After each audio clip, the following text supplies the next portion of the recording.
After all, there's only one more sleep till Christmas. Heidi ho, Kermit the Frog here, welcoming you to support your local podcast. Yay! That's right. If you're hearing this, it must be Christmas Eve. It must be the finale of our 8 Christmas movies I have to watch every year, and it has to be A Muppet Christmas Carol. Welcome to Support Your Local Podcast. I am your host, as always, Robert Smith, coming to you normally from beautiful downtown Tombstone. Here is a little bit of an announcement and a little bit of a change of plans. So originally, I was planning on airing this on Christmas Eve and being kind of a special episode because we were going to be back in Ohio with our friends and family. I was going to try to incorporate some of them into the episode. And unfortunately, a little bit of life happened to us, folks. Those that didn't see on social media, we were driving from Arizona to Ohio. We got to Kansas, and somewhere in the middle of the night, I was driving and we hit some black ice and we rolled our van. Some scary times. We ended up, the van was on its top. It was myself, my wife, and our 4 beautiful children were in there. Thank God, I can honestly say that we are all fine. We're a little beat up, we're a little sore, we're a little worse for wear, but there was no major injuries. Nobody was seriously hurt. Just pretty shook up. So I am now literally standing in the fitness room of a Holiday Inn in Emporia, Kansas. And God bless the people of Emporia, Kansas. They have been nothing but helpful in us trying to figure out what exactly we're going to do. So we're trying to secure some vehicles so that we can just get back home to Arizona where snow doesn't exist, and we're not going to tempt that fate. Shout out to my Ohio folks. You guys are going through a blizzard right now. I don't say thankfully what happened, but thankfully we got stopped before we got to Ohio because it would have just been a complete nightmare from then on out. So a bit of a change of plans. We're still going to give you this episode. I knew it was important to get this out to you guys on Christmas Eve. As promised, we are going to finish the 8 movies that I have to see at Christmas every year. In this one, you know, I said at the beginning that I wasn't going to rank them, that the 8 movies were in no particular order. But truth be told, if I had, twist my arm behind my back, I would have to admit I did save the best 2 for last. So last week we had Bill Murray's Scrooged. This week we're going into Muppet Christmas Carol, which is by far probably my favorite Christmas movie of all time. So a little history of the movie. It was released the 11th of December in 1992. So I would have been just a little over 10 years old at that time. Budget was $12 million. Box office, it only did $27 million. So on a scale of the other movies that we've talked about on this list, it is one of the lower end ones. But to be fair, it was released against Disney's Aladdin, the animated version back in the day, the really big one, the really popular one. And the funny thing about this is the Muppet Christmas Carol is a Disney flick. This is one of the first movies that Disney, after acquiring the Muppets, released. So putting it out against their own property, kind of a head scratcher. And then the other juggernaut that they were up against was Home Alone 2. So if you're going to get slaughtered in the box office, those are 2 movies that you're probably, going to be okay with getting slaughtered to. That's kind of like going up against 2 Marvel movies back to back. So doubling their budget, not that bad when you put it in that type of perspective. This was the first Muppet property to go into effect after the passing of Jim Henson, obviously the creator and founder of the Muppets. He died in May of 1990. This is the first big project to be greenlit from here. His son took over for the company and took over the movie and kind of helmed it from there. This was originally going to be a TV miniseries for ABC, and ABC obviously owned by Disney. Disney stepped in and said, no, we really want to roll this into a feature-length movie.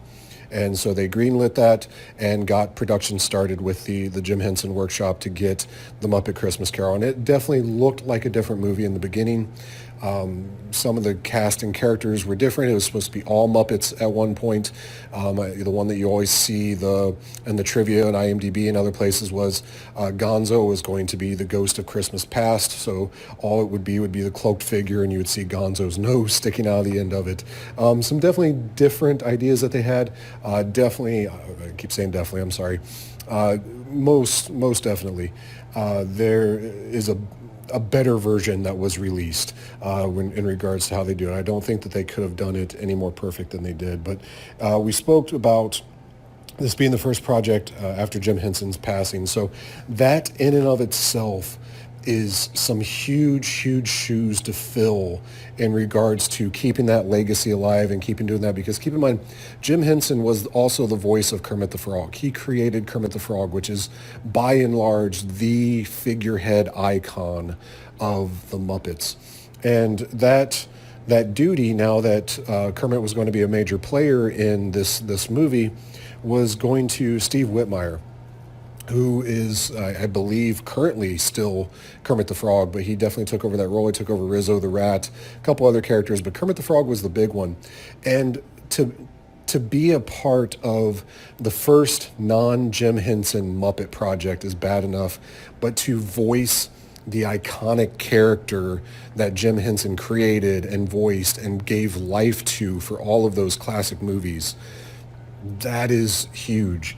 And the rumor is, something I saw on IMDb trivia, and I've seen on a couple other places when I was doing a little bit of research, he being Steve Whitmire, he claims that the night before they started shooting for the first day, he was visited by Jim Henson in his dreams. And in that dream, the night before, Jim Henson told him that it will be okay. And it was with that reassurance, whatever you believe in the supernatural, whatever you believe in that type of stuff, but it was that reassurance in that dream that took such a huge amount of stress off of Steve's shoulders, and he felt like he could just go out there and perform the way that he needed to, and it shows in this movie. So, we'll get into a little bit with the cons. There's definitely a different feel going forward with the Muppets, but I think that in this movie, it still captures that magic. It still captures what we think of when we think of the classic Muppets. Another fun fact that I saw on here, George Carlin was originally thought of for the role of Ebenezer Scrooge. And I have to admit, I am intrigued by a 1992. So keep in mind, this is before like his roles in Dogma and other things. This is when he was still very much just a stand-up comedian. This may be around the time of the Carlin Show. I think the Carlin Show was way after this even. But George Carlin playing Ebenezer Scrooge in a Muppet movie. And I just don't know that it would have had the gravitas that Michael Caine brings to this. I don't know that if he would have kept it serious. I think he would have maybe gone a little too far into the comedy realm had he gotten that role. But still, fun thing to kind of wrap your head around and picturing him in a Muppet movie, let alone playing such a role as Ebenezer Scrooge. A little bit of my history with the movie. So I'm sure I would have seen this when I was a kid. Again, this came out when I was around 10, so maybe a little bit old to still be into the Muppet phase at that point. But I grew up watching the Muppets. So the Muppet Show was on reruns. I definitely remember watching that as a kid. I grew up on Sesame Street. What kid my age didn't grow up on Sesame Street? And I vividly remember the Jim Henson storytelling show. I think it was just called Storytellers.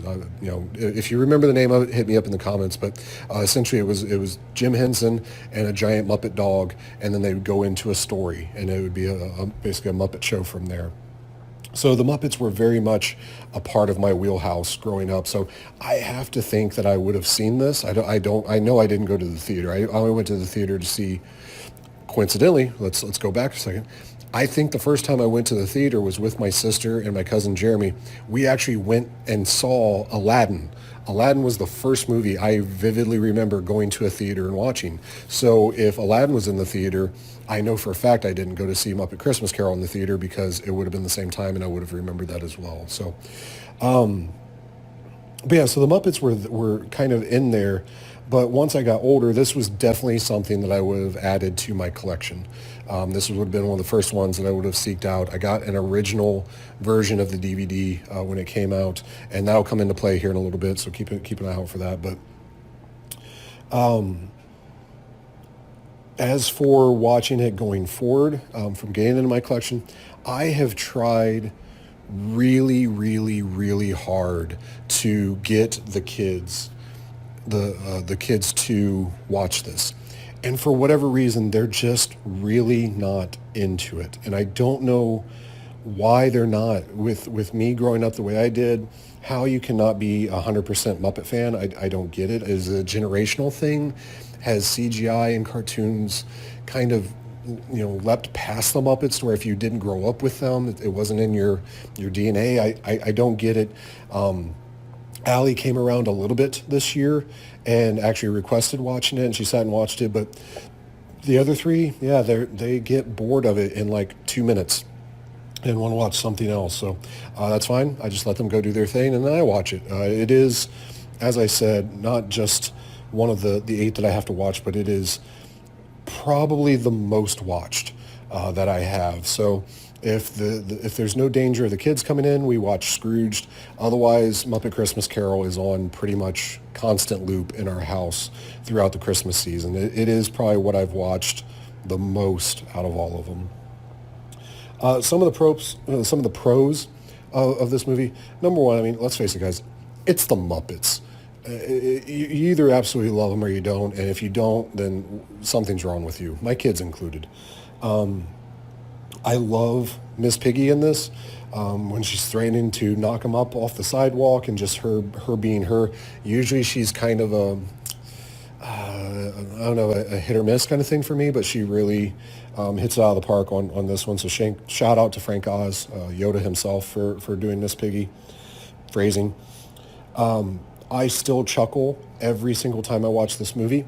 And the little bunny comes knocking on the door and sings the carol, and Scrooge scares him off. And then as he's walking away, Scrooge opens up the door again and chucks a reef at him. I laugh every single time that happens, and will continue to. And then I have to give it up to Gonzo and Rizzo. A great pair. There's great comedy between those two characters. Even when my kids aren't interested in the movie, when they come up and they make their little jokes about, fitting between the bars and falling into the ice bucket, they still laugh at that. They still find that hilarious. I still find that hilarious. I'm 40 years old. I don't care. And then obviously Mr. Michael Caine, or Sir Michael Caine, I think he's been knighted. I don't know. I'm not British. Nope, no offense to my British friends out there. Michael Caine is acting his ever-loving butt off. And he was quoted when he got the role that he was going to do this movie 100% straight. No winking, no nodding towards the fact that he's interacting with Muppets. He treats every character, human and Muppet, in this movie as if they were fellow actors and they are truly there. You can't find him kind of winking towards the camera at all in regards to that, and it shows. I think that's what gives this movie such gravitas. And let's face it, it is my favorite of the Christmas carols that we've gone over.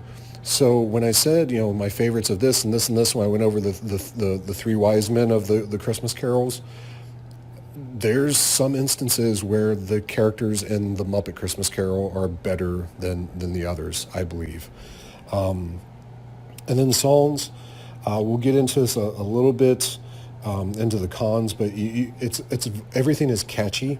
I will find myself singing these songs randomly, even when it's not Christmas. They just do it really, really well. And then, as I said, the characters being put into the roles better than others. I think they found a perfect mix of who's playing who in this movie. I can imagine the other version.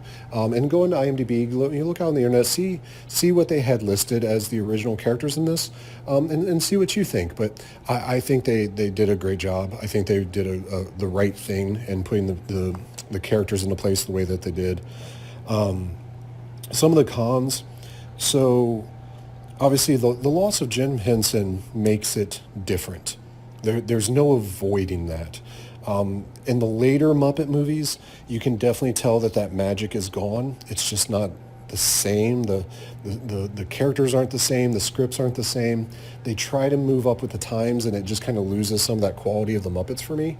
But I think this is the last kind of capsule of what we think of as the Muppets in their height of their glory. It's still, that magic is still there. It's still captured, and the essence of Jim Henson is still very much in this movie, where I think they might have gotten away from that in the further ones.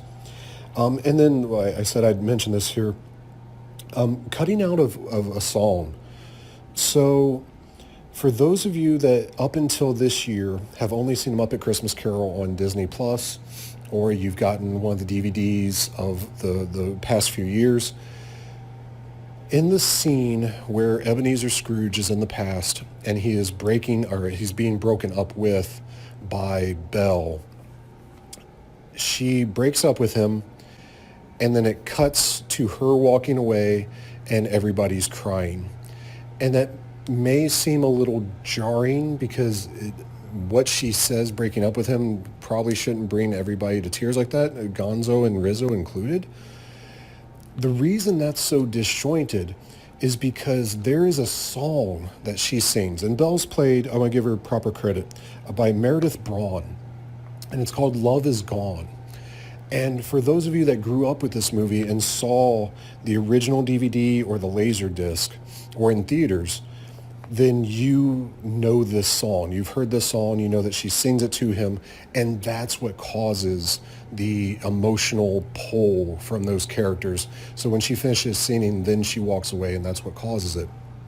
You hear refrains of it throughout the movie, the composition. And at the end of the movie, they sing When Love Is Found, which is the reprise. It's the echo to When Love Is Gone. That song echoes that one. So I don't know why the reason they say that they removed it is because with it being a kid's movie, they thought that 2.5 minutes of somebody singing about being out of love with somebody would tune the kids out. I don't. I really remember the first time we pulled up Disney Plus and watched it because I didn't have my DVD handy. And all of a sudden that song's not there. I'm expecting it. And that happens. I'm like, oh my God, that ruined the movie for me almost. So supposedly, and I've not watched it on Disney Plus this year, as if you're listening to this right now in 2022, supposedly Disney Plus has added the song back. And as of December of 2022, when you watch it, you'll now hear that song. Otherwise, you have to find an original DVD, or I'm sure you can probably find it on YouTube. But go watch it with that song if you've never watched it before, and I think it's going to change kind of the dramatic element of this movie. Other than that, there's nothing else, guys. Like I said, for the pros, it's the Muppets. Not a whole lot you can really gripe about. Does this movie make me cry? Not really. Sometimes the Tiny Tim death scene, where Kermit comes back to the house, sometimes that'll kind of get me in the feels. It doesn't really make me cry, but it's definitely a bummer and a downer. I think that this Tiny Tim is probably my favorite, if I have to be honest. But yeah, that is pretty much it. I want to wrap it up. I want to take a moment again to thank everybody that's listening to this, near, far, friend, family, wherever you are. Thank you for taking this journey with me. I appreciate you listening to us for these hiatus episodes. I'm really super excited to get season 2 up and running. I hope you enjoy it. Something that's not in my notes because I didn't expect to have to say this. If for whatever reason you're listening to this, the people of Emporia, Kansas, the EMTs, the hospital staff at, I believe it was Newton Hospital, the people at the Holiday Inn that were able to accommodate us, the people at the rental car places that were able to find us vehicles big enough for us to get all of my family and all of our stuff that we had with us back to Arizona. We are eternally grateful. For those that don't know, It happened on the 22nd of December, this past Thursday.